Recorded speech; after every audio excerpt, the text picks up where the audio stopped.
దగ్గర దగ్గరగా 103 క్లిప్పింగ్స్ కలిపి ఎడిట్ చేసిన వీడియో అండి. మా ఎడిటింగ్ వెనక ఎంత కష్టమైతే ఉంటది. అది ఏమి ఈజీగా అయిపోయేది కాదు ఎడిటింగ్ అనేది. అందులోని మేము కొత్తగా స్టార్ట్ చేసాం కాబట్టి మాకింకా కష్టంగా ఉంటది ఎడిటింగ్. ఎందుకంటే కొంచెం అలవాటు కూడా అవ్వాలి కాబట్టి. నా పాత వీడియోస్‌తో కంపేర్ చేస్తే ఎడిటింగ్ ఇప్పుడు కొంచెం ఇంప్రూవ్ అయ్యాననే నా ఫీలింగ్ అనమాట. సో, వీడియోలోకెళ్ళిపోదాం వచ్చేయండి. Hmm. Hello everyone. Welcome back to our channel daily tips with Anshu. ఈరోజు ఇది నైట్ వ్లాగ్ అయితే స్టార్ట్ చేశాను. ఇక్కడ యానంలో బుక్స్ ఎక్స్‌పో అన్నది జరుగుతా ఉంది. అది 3 డేస్ అయితే జరుగుతది. ఈరోజే లాస్ట్ డే అనుకుంటా. సో, సరే అంచుకేమన్నా బుక్స్ ఏమన్నా తీద్దామని చెప్పేసి వెళ్ళాననమాట. అసలు యాక్చువల్లీ ఫస్ట్ డే చూసాను. బట్ వెళ్దామా అన్నట్టుగా ఆగలేదు. సో, సెకండ్ డే అయితే ఖచ్చితంగా వెళ్ళాలి అన్నట్టుగా వెళ్ళాను. అంశుకి ఒక బుక్ అయితే చూసాను. 'ఆల్ ఇన్ వన్ 1000 వర్డ్స్' అని చెప్పి కొంచెం అంశు దగ్గర ఉన్నవి, లేనివి కూడా అందులో కలిపున్నాయన్నమాట. అది ఏమంటే ఆపోజిట్స్ ఇంకా అలానే బావున్నది బుక్ అయితే. కాస్ట్ వచ్చేసి 399 అరౌండ్ ఎంతో చెప్పినట్టున్నారు. నాకు కొంచెం కాస్ట్‌లీ అని అనిపిచ్చింది. ఒక 250 అలా అయితే తీసుకుందాం అనుకున్నాను. మరీ 400 జెప్పారు. సో, సరే ఆన్‌లైన్‌లో చూద్దాంలే అన్నట్టుగా వచ్చేసాననమాట. సో, ఇక్కడ డిఫరెంట్ బుక్స్ అయితే ఉన్నాయి. 'అంచు' బుక్ మాత్రం కొంచెం కాస్ట్‌లీ అయితే ఉండింది. మిగతావన్నీ అయితే బావున్నాయి బుక్స్. ఆహ్, కాలేజ్ స్టూడెంట్స్‌కి ఇంకా స్టోరీ బుక్స్, మోరల్ బుక్స్, మెయిన్‌గా దేవుడి బుక్స్, భాగవతం అయన్నీ అయితే చాలానే ఉన్నాయి. ఇక్కడ సరే బయట కొంచెం తిరిగొచ్చాను కదా! అంచుకైతే ఐస్ క్రీమ్ తీసుకొచ్చాననమాట. అంచు హ్యాపీగా ఎంజాయ్ చేస్తుంది. అప్పటికే దాని డిన్నర్ అయిపోయింది. అండ్ ఇక్కడ ఈ బాటిల్ చూస్తున్నారు కదా! ఇది నేను ఏం లేదండి నెయ్యి ఇచ్చారు నాకు మా పిన్ని. సో, అదయిపోయిన తర్వాత లాస్ట్‌లో కొంచెం ఉంది అని చెప్పి అది వేడి చేయాలి కదా! సో, డైరెక్ట్‌గా పెడితే ప్లాస్టిక్ కరుగుతదని నాకు తెలుసు. ఏం చేద్దాం అనుకున్నానంటే దోస వేసిన తర్వాత స్టవ్ ఆఫ్ చేసేసాను. పాన్ ఎలాగో స్టవ్ ఆన్‌లో లేదు కదా! అన్న ఉద్దేశంతో నేను దాన్ని పెట్టి కరుగుతది కదా! ఈలోపు నెయ్యి అనుకున్నాను ఆ వేడికి. బట్ అది పాన్ ఎక్కువ హీట్‌లో ఉండడం వల్ల అది మొత్తం ప్లాస్టిక్ అన్నది కరిగినట్టుగా అయిపోయిందనమాట. సో, ఇంకా అదైతే నేనేం చేయలేను దాన్ని. బట్ మనీ ప్లాంట్ అయితే వేసుకోగలుగుతాను. అందులో ఏదన్నా ప్లాంట్ అయితే ప్లాంట్ చేస్తాను. అండ్ ఇక్కడ ఇదొచ్చేసి మా పాప బర్త్‌డేకి నా మార్నింగ్ అవుట్‌ఫిట్ అనమాట. సో, ఆల్‌మోస్ట్ మ్యాచ్ అయ్యేలా తీసుకుందాం అన్నట్టుగా నేను స్కై బ్లూలోనే తీసుకున్నాను. నాకు ఈ షేడ్ అయితే సూపర్బ్‌గా నచ్చింది. ఇదొచ్చేసి మీషో నుంచి పర్చేస్ చేశాను నేను. నాకు ఈ కుర్తీ సెట్ అయితే చాలా నచ్చింది. రీసెంట్ టైమ్స్‌లో వన్ ఆఫ్ మై ఫేవరెట్ అనమాట. ఈ కలర్ కాంబినేషనే కానివ్వండి, అన్నీ చాలా బావున్నాయి. నేను ఎమ్ సైజ్ అయితే పర్చేస్ చేశాను. పర్ఫెక్ట్ సైజ్ ఫిట్టింగ్ కూడా చాలా బావుంది. విత్ చున్నీ కూడా నాకు చాలా రీజనబుల్ కాస్ట్ అనిపిచ్చింది. ఒకవేళ మీకెవరికైనా లింక్ కావాలంటే కిందన డిస్క్రిప్షన్‌లో అయితే ప్రొవైడ్ చేస్తాను. కామెంట్ చేయండి. అండ్ ప్యాంట్ కూడా ప్లాజో ప్యాంట్ కాదు. అలా అని చెప్పి చుడీ ప్యాంట్ కూడా కాదు. సెమీ వచ్చింది. బావుంది. ఎలాస్టిక్ అది కూడా. చున్నీ అయితే కొంచెం ఫ్యాబ్రిక్ చున్నీ 10కి ఒక 6 రేటింగ్ అయితే ఇస్తాను. ఎందుకంటే ఏదైనా తగులుకుంటుంటే వెంటనే పోగుల్లా వచ్చేస్తున్నాయి. ఆహ్, అది ఒక్కటి తప్పించి మిగతా ఓవరాల్‌గా కుర్తీ టాప్ అండ్ అలానే ప్యాంట్ అయితే కుర్తీ సెట్ అయితే సూపర్బ్ ఉండింది. అండ్ ఇక్కడ ఆల్రెడీ చెప్పాను కదండీ! నేను ఇవన్నీ అంటే అన్బాక్సింగ్ అయితే నేను ముందర షూట్ చేసినవి ఎప్పుడో మా పాప బర్త్‌డే ముందర. బట్ అవి సెపరేట్‌గా పోస్ట్ చేస్తే ఎలాగో రీచ్ రావట్లేదు కాబట్టి ఇలా వీడియోస్‌లో అయితే ఒక్కొక్కటి ఇంక్లూడ్ చేద్దామని అనుకుంటున్నాను అని చెప్పాను కదా! సో, అలానే చేస్తున్నాను. అండ్ ఇక్కడొచ్చేసి ఇంక నైట్ బయటికంతా తిరిగేసొచ్చేసిన తర్వాత ఇక్కడ చాట్ అయితే ప్రిపేర్ చేశాను. సో, అందుకని అవన్నీ అయితే సదురుతున్నాను. ఆల్‌మోస్ట్ అందరూ నిద్రపోయారు. అమ్మొచ్చింది. సో, అమ్మ, అంచు అందరూ అయితే నిద్రపోయారు. ఇంక నేనైతే నాది నైట్ లైఫ్ కాబట్టి అమ్మకి సెట్ అవ్వదు ఈ టైమింగ్. అమ్మ డే అంతా చేసుకుంటది పని. నేను ఈవినింగ్ నైట్ అరౌండ్ 9, 10 తర్వాత నుంచయితే నేను జేసుకుంటాను. అప్పుడే నాకు చేయబుద్దవుతది. అండ్ ఇక్కడ అల్లం పెడదామనుకున్నాను. బట్ అల్లం అయితే పట్టలేదు. అల్లం ఎక్కువుంది. అల్లం పచ్చడి చేద్దామా? నిలవ పచ్చడి అని చెప్పి చూస్తున్నాను. ఏమో చూడాలి. చేస్తే తప్పకుండా షేర్ చేస్తాను. దానికి సంబంధించి యాక్చువల్లీ ప్రాన్ పచ్చడికని చెప్పి అల్లం, నిమ్మకాయ అన్నీ తెప్పించుకొని పెట్టుకున్నాము. బట్ అందులో మెయిన్ ఇంగ్రీడియెంట్ ప్రాన్స్ అయితే మిస్సింగ్ అనమాట. నేనిక్కడ మీ అందరికీ తెలుసు కదా! నేను కిచెన్‌కి డస్ట్‌బిన్ కవర్స్ అయితే సెపరేట్‌గా కొనను.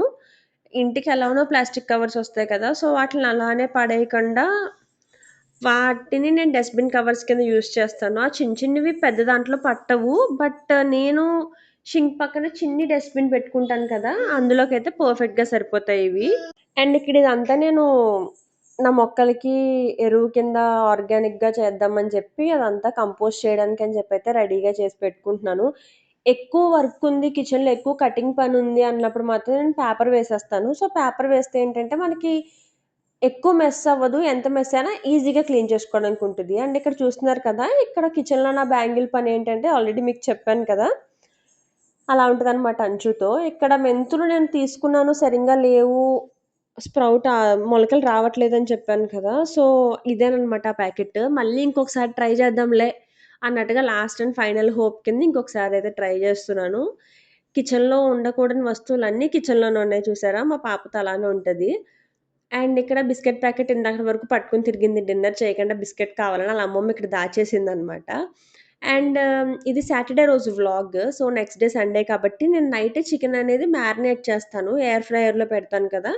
ఎయిర్ ఫ్రైయర్‌లో పెట్టకపోయినా సరే, స్టవ్ మీద వండేలా అయినా సరే నేను మాక్సిమం చికెన్ అయితే ముందు రోజు నైటే మ్యారినేట్ చేసి ఫ్రిడ్జ్‌లో పెట్టేసుకుంటాను.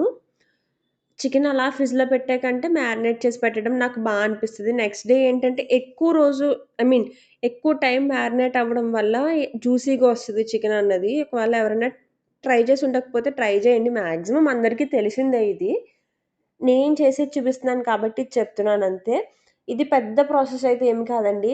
బేసిక్ సాల్ట్, కారం, ఇంకా కొంచెం పసుపయితే నేను ప్రతి దాంట్లోనే యాడ్ జేస్తాను. అది గరం మసాలా, చికెన్ మసాలా అంతే. ఇక్కడొచ్చేసి లాస్ట్‌లో నిమ్మకాయ అండ్ అలానే పెరుగు అయితే యాడ్ జేశాను. ఇక్కడ ఏ ప్లేట్ పడతదా అని చెప్పి చెక్ చేసుకుంటా ఉన్నాను. అది బాగా దానికి పట్టించి మనం ఫ్రిడ్జ్‌లో పెట్టుకోవచ్చు. అండ్ కార్న్ ఫ్లవర్ గానీ, లేదా పెప్పర్ పౌడర్ గానీ ఇలాంటివేమైనా యాడ్ జేయాలంటే మీరు ఎప్పుడైతే ఫ్రై చేయాలని అనుకుంటున్నారో ఒక హాఫ్ అన్ అవర్ ముందు, 1 అవర్ ముందు ఫ్రిడ్జ్‌లోంచి తీసి బయట పెడతారు కదా! సో, అప్పుడైతే ఇలాంటివి అంటే కార్న్ ఫ్లవర్, పెప్పర్ పౌడర్ ఇలాంటివేమైనా యాడ్ జేయాలంటే కనుక అప్పుడు మీరు యాడ్ జేసుకోవచ్చు. ఇక్కడ ఫేస్ కూడా కొంచెం ఎందుకో నాకు డల్ అనిపిస్తుంది. అంటే లైక్ నా స్కిన్‌కి ప్యాంపరింగ్ అనేది లేదనమాట అస్సల. పట్టించుకోవడమే లేదు దాన్ని.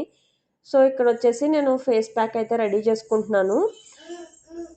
యాక్చువల్లీ అలోవెరా జెల్ అయిపోయింది అన్న ఉద్దేశంతోనే ఉన్నాను. రోజ్ వాటర్ ఏద్దాం అనేటప్పటికి గుర్తొచ్చింది మొన్నే పర్చేస్ చేశాను అలోవెరా జెల్ అనేసి. అండ్ ఇక్కడ రోజ్ వాటర్ అండ్ అలానే ఈ పక్కన ప్యాక్ కూడా నేను మా ఇంటి దగ్గరలో ఉన్న పార్లర్ దగ్గర నుంచి తెచ్చుకున్నాను రోజ్ వాటర్ కూడా. సో, నాకైతే చాలా బాగా పనిచేస్తుంది ఇదైతే ఈ ప్యాక్. నేను కొంచెం అలోవెరా జెల్ అయితే వాడతాను. చాలా మందికి అలోవెరా జెల్ పడదు. సో, పడని వాళ్ళు ఎవరైనా ఉంటే స్కిప్ చేయొచ్చు. రోజ్ వాటర్ ఏంటంటే మన స్కిన్‌కి టోనర్ కింద కూడా వర్క్ చేస్తది. అండ్ అలానే కొంచెం నాకు ఈ అలోవెరా జెల్‌తో ఆడుకోవడం అంటే చాలా ఇష్టం. ఎందుకంటే జెల్లీగా ఉంటది కదా! సో, నేను ఎక్కువ శాతం ఏదో నా స్కిన్‌కి బెనిఫిట్ అయితది అని చేయడం కాకుండా అలోవెరా జెల్‌తో నాకు ఆడుకోవడానికే ఎక్కువ యూజ్ చేస్తాను నేను అలోవెరా జెల్ అన్నది. సో, ఇక్కడైతే నేను ఫేస్ మీద పెట్టుకొని చూపిచ్చాను కాబట్టి, చేతి మీదయితే మీకు అప్లై చేసైతే చూపించాను. అండ్ అలానే రిజల్ట్ కూడా ఎలా వచ్చిందన్నది ఏంటన్నది నేను హ్యాండ్ మీద పెట్టాను కదా! అది డ్రై అయిన తర్వాతయితే మీకు చూపిస్తాను. అండ్ ఇక్కడ ఒక్కోటి ఒక్కోసారి పట్టుకెళ్ళడం ఎందుకు ఎలానో మిర్రర్ ఉంది కదా! అని చెప్పేసి అన్నీ ఒకేసారి పట్టుకెళ్ళిపోతున్నాను. నేను ఇందాక కలిపిన పోర్షన్ చాలా తక్కువ. బట్ అదే నాకు 2 టైమ్స్‌కైతే వస్తది. ఎక్కువ స్టోర్ అయితే పెట్టను. ఈరోజు నైట్ పెట్టాను కదా! మళ్ళీ రేపు నైట్ ఖచ్చితంగా పెట్టేసుకుంటాను. అండ్ చూస్తున్నారు కదా! ఇంకా వెట్టగా ఉంది. ఇది ఆల్రెడీ చూపించాను. మళ్ళీ క్లీనింగ్‌లో కనిపిస్తే మళ్ళీ ఇంకొకసారి షూట్ చేశానంతే. అండ్ ఇక్కడ మా పాప పాలైతే కాచేసాము. అండ్ స్టవ్ కూడా ఆల్మోస్ట్ క్లీన్‌గానే ఉంది. పైపైనైతే క్లీన్ చేసేస్తున్నాను. ఇది ఈ గ్లాస్ స్టవ్స్ ఎక్కువ వాటర్ పోసి కడగకూడదంటండి. మనోళ్ళు అమ్మ వాళ్ళైతే ఊరికే కడుగుతా ఉంటారు పద్దాక. మా అమ్మయితే తెగ కడుగుతది. సో, ఎక్కువ కడగకూడదంట. నాకు పూర్తిగా తెలీదు. అండ్ ఇక్కడ కవర్స్ చెప్పాను కదండీ! నేనైతే ఊరికనే పడేయను. ఎలానో అవి కలవడానికి, కంపోస్ట్ అవ్వడానికి భూమిలో కలవడానికి చాలా టైం, చాలా ఇయర్స్ కొన్ని ఇయర్స్ అయితే పడతది. సో, మన ఇంటి వరకు రావడాన్నయితే మనం ఆపలేం కదా! సో, ఇంకా వాటిని బయట పడేసేటప్పుడు కొంచెం యూజ్ చేసి పడేయడమే బెస్ట్ అన్నట్టుగా నేను ఫీల్ అవుతాను. అండ్ ఇంకా మనం పర్చేస్ చేయకుండా ఎంతో కొంత తగ్గించినట్టే అనిపిస్తది నాకైతే అలా చేయడం. అండ్ ఇక్కడ చాట్ కూడా ఫ్రిడ్జ్‌లో పెట్టేసాను. కొంచెం ఎక్కువే ఉన్నింది. అండ్ ఎందుకో చాలా దాహంగా అనిపిస్తా ఉంది. కొంచెం ఒక 5 మినిట్స్ అయినా బ్రేక్ కావాలన్నట్టు వాటర్ అయితే ఫిల్ చేసుకున్నా. నాకు ఏమో వాటరే నా ఎనర్జీ లెవెల్స్‌ని పెంచుతాయి అన్నట్టు అనిపిస్తది. ఎవరైనా అయితే ఫుడ్డో లేకపోతే ఏదైనా తింటారో నాకు వాటర్ అనమాట. వాటర్ కంప్లీట్‌గా హాయిగా ఫుల్‌గా తాగితే చాలు నాకు హాయిగా ఉంటది. సో, ఇక్కడైతే నేను ఎక్కువ కిందనే కూర్చోడానికి ప్రిఫర్ చేస్తాను. ఎక్కువ సోఫా, చైర్, మంచం ఇలాంటివి తక్కువ. హాల్‌లో ఉన్నంత సేపయితే 99% నేను కిందనే కూర్చుంటాను. అండ్ పడుకోవడం కూడా మాక్సిమం డే టైమ్‌లో ఎప్పుడన్నా మామూలుగా అలా రెస్ట్ తీసుకున్నప్పుడైతే కిందనే. లేదంటే సోఫా. మంచం అది చాలా తక్కువ. నైట్ అయితే మాత్రం కిందన పడుకోలేను నేను. అండ్ ఇక్కడ అయితే రిజల్ట్స్ చూడొచ్చు మీరు. మరీ అంత వెంటనే ఇన్‌స్టంట్ రిజల్ట్స్ అయితే రావు. బట్ స్కిన్ అయితే కొంచెం నరిషింగ్‌గా అనిపిస్తది. వెంటనే రిజల్ట్స్ వస్తున్నాయంటే ఖచ్చితంగా దానికి సైడ్ ఎఫెక్ట్స్ కూడా ఉంటాయి. సైడ్ ఎఫెక్ట్స్ అంటే వెంటనే రిజల్ట్స్ అంటే నాకోటి గుర్తుకొచ్చింది. అరోమా వైట్నింగ్ క్రీమ్ చాలా మంది యూజ్ చేస్తున్నారు. అది ఎందుకు ఎక్కువ యూజ్ చేస్తున్నారంటే వెంటనే ఇన్‌స్టంట్‌గా రిజల్ట్స్ వస్తున్నాయి. అండ్ ఇక్కడ టైమ్ వచ్చేసి 11 అయింది. ఇన్ని గిన్నెలైతే ఉన్నాయి. అవి ఎక్కువ లేవు. పెద్దవి పైనుండడం వల్ల ఎక్కువలా అనిపిస్తున్నాయి అంతే. ఎన్నో లేవన్నమాట. సో, ఆ అరోమా క్రీమ్ యూజ్ చేస్తున్నారు. ఇన్‌స్టంట్‌గా రిజల్ట్స్ వచ్చేస్తున్నాయి అని చెప్పేసి. కానీ అది వన్స్ వాడడం మానేస్తే మీకు సైడ్ ఎఫెక్ట్స్ అనేవి చాలా ఎక్కువొస్తాయి.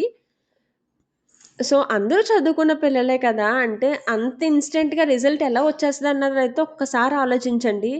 అంత ఇన్‌స్టంట్‌గా రిజల్ట్ వచ్చిందంటే అంతే ఇన్‌స్టంట్‌గా పోతది కదా! అది మనం వాడడం మానేస్తే సైడ్ ఎఫెక్ట్స్‌ని కూడా మనం కొనుక్కొని తెచ్చుకుంటాం. అది చిన్ని డబ్బా అరౌండ్ 500, 600 అనుకుంటా. సో, అదండి. ఒకసారి ఆలోచించండి ఏదైనా వాడే ముందర. గూగుల్ ఉంది కదా! మన దగ్గర ఫోన్‌లున్నాయి, ఇంటర్నెట్ ఉంది. సెర్చ్ చేయండి, రీసెర్చ్ చేయండి. అండ్ ఇక్కడ ఇది నేను పాన్ కొన్నప్పుడు నాన్ స్టిక్ కదా! ఎక్కువ వాష్ చేయకూడదు అన్నట్టుగా గీకకూడదు అన్నట్టుగా నేను ఎక్కువ దేనితోని అలా గీకలేదు. అంటే స్క్రబ్ చేయడం అన్నా సరే సాఫ్ట్ స్క్రబ్బర్‌తోనే స్క్రబ్ చేసేదాన్ని గానీ హ్మ్. స్టీల్ పీచు అలాంటి వాటిలతో ఎప్పుడు నేను స్క్రబ్ కూడా చేయలేదనమాట. సో, ఈరోజు ఎందుకో నాకనిపిచ్చింది ఎందుకింత నేను దోస వేసే దగ్గర అంతా నీట్‌గా ఉంటది. బట్ ఎక్కడైతే దోస స్ప్రెడ్ చేయనో అక్కడ మాత్రం స్టిక్కీగా అనిపిస్తుంది ఎన్ని సార్లు తోమినా. సరే పోతే పోనీ అసలు ట్రై చేద్దాం అన్నట్టుగా పాన్ పోయినా పర్వాలేదు అన్నట్టుగా అయితే ట్రై చేస్తున్నాను. బట్ నాకే షాకింగ్‌గా అనిపిచ్చింది. ఏంటిది ఇలా లేయర్‌లా వస్తుంది. ఎన్ని సార్లు గీకితే అన్ని సార్లు లేయర్స్ లానే వచ్చింది. అది మరి ఆ నాన్ స్టిక్ వస్తుందా ఏమన్నది నాకు ఫస్ట్ అయితే అర్థం కాలేదు. తర్వాత అర్థమైంది లేదు ఆయిలే అలా ఒక లేయర్స్‌లా ఫార్మ్ అయిపోయింది. సో, ఏంట్రా ఇన్నాళ్ళు ఈ పాన్ మీద నేను దోసలు అవి వేశానా అన్నట్టు అనిపిచ్చింది. సరే పాన్ పోయినా ఏం పర్వాలేదు అని చెప్పి మొత్తం అంతా అయితే గీకడం పెట్టానింకా. అప్పటికే టైం చాలా అయింది. గీకిన తర్వాతయితే మాత్రం చాలా సాటిస్ఫైయింగ్‌గా అనిపిచ్చింది నాకు. ఎందుకంటే పాన్ అంతా చాలా నీట్‌గా అయిపోయింది. బట్ ఇంకా ఆ స్క్రూస్ ఉంటాయి గదా! అక్కడైతే కొంచెం ఉన్నింది. బట్ నాకు ఆ సౌండ్ చాలా ఇరిటేటింగ్ అనమాట. చాక్‌తో అయితే పెద్దగా సౌండ్ రావట్లేదు. బట్ నాకు ఆ స్క్రూస్ దగ్గర చాక్‌తో అవ్వట్లేదు. సో, స్పోర్క్‌తో గాని, స్పూన్‌తో గాని గీకుదాం అనుకున్నా. బట్ ఆ సౌండ్ నో భావన, నో అన్నట్టు ఆపేసింది. సో, మాక్సిమం చాక్‌తో ఎంతొస్తే అంతవరకైతే గీకేసాను. మీరే చూడొచ్చు లైవ్‌లో ఒక లేయర్స్‌లా వస్తుందసలది. ఏదో వాక్స్ లేయర్ లాగా. అదసలు ఎందుకలా ఫార్మ్ అయిందో కూడా తెలీదు. మీకెవరికన్నా తెలిస్తే, మీకెవరికైనా ఇలా అయితే కనుక ఖచ్చితంగా ప్లీజ్ అండి నాకైతే కిందన కామెంట్స్‌లో చెప్పండి. అండ్ తర్వాత అదంతా క్లీన్ చేసేసిన తర్వాతయితే మాత్రం చాలా బావుంది. బట్ దోసలైతే వేయలేదింకా. మేబీ రేపు మండే వేస్తాను. అప్పుడు ఎలా వస్తాయి ఏంటన్నదైతే చెప్తాను. నెక్స్ట్ పైన వ్లాగ్స్‌లో అయితే వస్తాయి. అండ్ ఇంకా గార్డెనింగ్ వీడియోస్ కూడా షూట్ చేశాను. మీరొకటి గమనించారా అండి? ఈ వ్లాగ్‌లో మధ్యలో మా పాప గజ్జెల సౌండు, ఇంకా అలానే మా పాప మాటలు, కబుర్లు అవి చిన్న చిన్నగా వినిపిస్తా ఉంటాయి. ఎందుకంటే మధ్యాహ్నం అట్లా అది పడుకోవట్లేదు. పడుకున్న హాఫ్ అన్ అవర్‌కి మించి పడుకోవట్లేదు. హాఫ్ అన్ అవర్, 1 అవర్‌కి మించి పడుకోవట్లేదనమాట. సో, ఇంక నాకు వాయిస్ ఓవర్ ఇవ్వడానికి నాకు టైం అన్నదే లేదు. సో, ఇంక అంశుని, "అంశు ప్లీజ్ నాన్న ఒక హాఫ్ ఎన్ అవర్" అని చెప్పేసి దానికి బొమ్మలిచ్చి టెడ్డీ బేర్‌లని పడుకోబెడుతుంది అదో పక్కన. నేను అది ఒకే రూమ్‌లో ఉన్నాము. సో, ఇంకిలానే వాయిస్ ఓవర్ అయితే ఇస్తున్నాను. లేదంటే వీడియోస్ అలా ఎడిటింగ్ చేయాల్సినవి అలా పెండింగ్ ఉండిపోతున్నాయి. ఇంకా షూట్ చేసినవి ఎక్కువైపోతున్నాయి. ఫోన్‌లో స్టోరేజ్ కూడా ఉండట్లేదు. మొత్తం 3 మొబైల్స్‌లో కూడా నాకు స్టోరేజ్‌లు లేవండి అసల. పోనీ క్లియర్ చేద్దామా అంటే అప్‌లోడ్ చేయడానికని చెప్పి షూట్ చేసినవి అప్‌లోడ్ చెయ్యకుండా ఎలా క్లియర్ చేస్తాను అన్నట్టు అవి కూడా క్లియర్ చేయలేకపోతున్నాను. అందుకనే ఇంకైతే సరే వాయిస్ వినిపించినా సరే దానాట అది ఆడుకుంటుంది. ఎక్కువ డిస్టర్బెన్స్ అయితే చేయట్లేదు. అదండి ఈరోజు వ్లాగ్ అయితే. మీ అందరికి నచ్చిందని అనుకుంటున్నాను. బుక్స్ ఎక్స్‌పోలో మీరెవరైనా ఎప్పుడన్నా ఏదైనా షాప్ చేస్తే కనుక నాకు బెస్ట్ బుక్స్ మీకేమనిపించినాయి అన్నదైతే మీరు చదివిన బుక్స్‌లో నాకు కిందన కామెంట్ చేయండి. అండ్ నేను రేపు ప్రెజెంట్ ఒక బుక్ అయితే చదువుతున్నాను. ఆ బుక్ నేను మీకు నెక్స్ట్ వ్లాగ్‌లో అయితే చూపిస్తాను.